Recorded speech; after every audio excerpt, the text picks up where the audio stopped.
दोस्तों, एक बार की बात है, एक राज्य के राजा ने अपनी बढ़ती उम्र को देखकर यह फैसला किया कि वह राजपाट से संन्यास ले लेगा।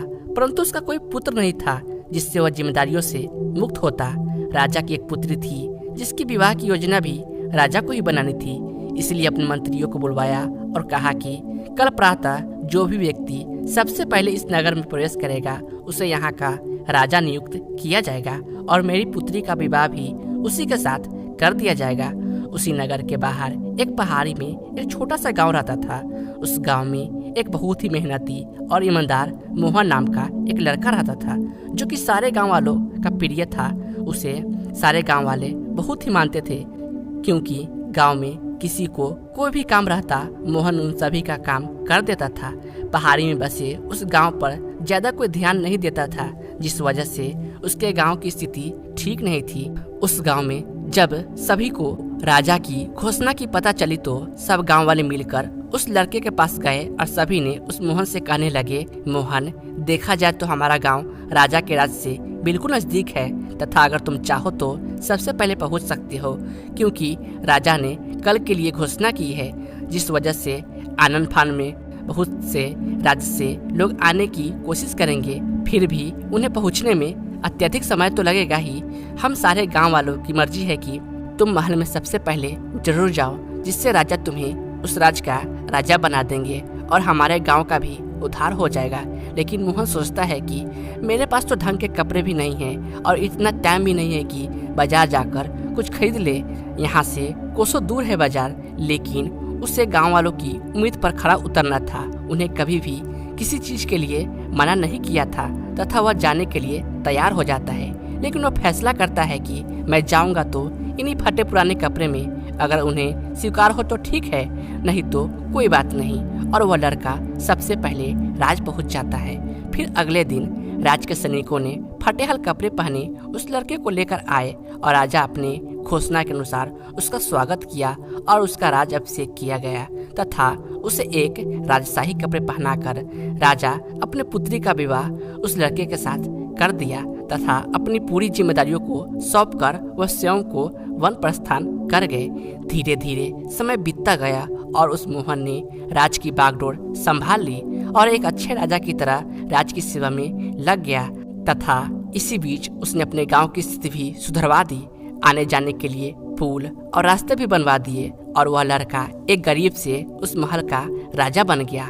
उस महल में एक छोटी सी कोठरी थी जिसकी चाबी राजा हमेशा कमर में लटकाए रहता था। सप्ताह में एक बार वह उसे कोठरी में जाता, आधा एक घंटा रहता और बाहर निकलकर बड़ा सा ताला उस कोठरी में लगा देता और अपने अन्य कामों में लग जाता था। इस तरह राजा के बार बार उस कमरे में जाने से सेनापति को अचंभव होता है कि राज्य का सारा खजाना, सारे रत्न मणि जवाहरत तो मुनि के पास है, सेना की शस्त्रागार की चाबी तो मेरे पास है और अन्य बहुमूल्य कागजातों की चाबी तो मंत्री के पास है। फिर इस छोटे से कोठरी में ऐसा क्या है जो राजा यहाँ हर सप्ताह अंदर जाता है और थोड़ी देर बाद बाहर निकल आता है? सेनापति से रहा नहीं गया। उसने हिम्मत करके राजा से पूछा कि राजन, यदि आप क्षमा करें तो यह बताइए कि उस कमरे में ऐसी कौन सी वस्तु है जिसकी सुरक्षा की आपको इतनी फिक्र है? राजा गुस्से से बोले, सेनापति, यह तुम्हारे पूछने का विषय नहीं है, यह प्रश्न दोबारा कभी मत करना। अब तो सेनापति का शक और भी बढ़ गया। मंत्री और सभासदों ने भी राजा से पूछने का प्रयास किया, परंतु राजा ने किसी को भी उस कमरे का रहस्य नहीं बताया। बात महारानी तक पहुंच गई और आप तो जानते ही है कि स्त्री के हट के आगे कभी किसी की नहीं चलती। रानी ने खाना पीना त्याग दिया और उस कोठरी की सच्चाई जानने की जिद करने लगी। आखिरकार विवश होकर राजा सेनापति व अन्य सभासदों को लेकर कोठरी के पास गया और दरवाजा खोला। जब कमरे का दरवाजा खुला तो अंदर कुछ भी नहीं था सिवाय एक फटे हुए कपड़े के, जो कि दीवार की खूंटी पर लटका हुआ था। मंत्री ने पूछा, महाराज, यहाँ तक कुछ भी नहीं है? राजा ने उस फटे हुए कपड़े को अपने हाथ में लेते हुए उदास स्वर में कहा, यही तो मेरा सब कुछ है। जब भी मुझे थोड़ा सा भी अहंकार आता है तो मैं यहाँ आकर इन कपड़ों को देख लिया करता हूँ। मुझे याद आ जाता है कि जब मैं इस राज्य में आया था तो इस फटे कपड़े के अलावा मेरे पास कुछ नहीं था। तब मेरा मन शांत हो जाता है और मेरा घमंड समाप्त हो जाता है तब मैं वापस बाहर आ जाता हूँ और मुझे एक अलग ही अनुभूति होती है।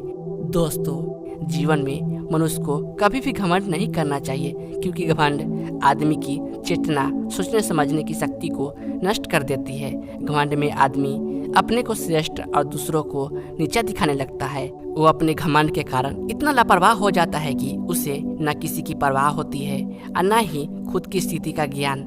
जब तक उसे सत्य का ज्ञान होता है तब तक वह सब कुछ खो बैठता है। इसलिए हमें कभी भी किसी चीज़ के लिए घमंड नहीं करना चाहिए, क्योंकि भगवान के घर देर है अंधेर नहीं। अर्थात जिस चीज़ के लिए आप आज इतना घमंड करोगे, इसके लिए आपको कल दर दर ठोकरे खाना पड़ सकता है। दोस्तों, मैं आशा करता हूँ कि आपको यह कहानी बहुत पसंद आई होगी। धन्यवाद।